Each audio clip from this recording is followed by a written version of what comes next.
দেখো বন্ধুরা, এই মেয়েটি তার জুতা খুলতে গিয়ে স্কুলের সব থেকে বড় মাস্তানের গায়ে জুতা মেরে দেয়, যার কারণে মাস্তান রেগে স্কুলের ভেতরে গিয়ে স্কুলের সব মেয়েদের ধরে এনে জুতাটি কার পায়ের সঙ্গে মিলে এটা চেক করতে থাকে।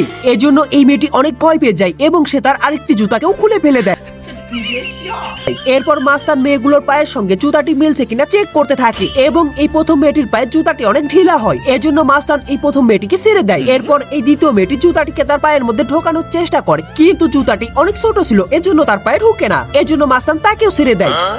এরপর এই 3 নম্বর মেয়েটির পালা এবং সে অনেক ভয় পেতে থাকে, আর সে যখনই জুতার মধ্যে পা দেয় তখনই তার পা জুতার সঙ্গে মিলে যায়, যার কারণে এই মাস্তানটি তার উপর অনেক রেগে যায় এবং এই মাস্তানটি রেগে গিয়ে হাত উপরে তুলে, কিন্তু সে এই মেয়েটিকে মারে না, বরং সে হাততালি দিয়ে মেয়েটিকে অনেক টাকা ও ফুল উপহার দেয়। কেননা এই মাস্তানটি যখন খাবার খাচ্ছিল তখন তার গলার মধ্যে খাবার আটকে যায়, আর এই মেয়েটি জুতা খুলতে গিয়ে ভুল করে তার গায়ে জুতা মেরে তাকে বাঁচিয়ে দিয়েছিল।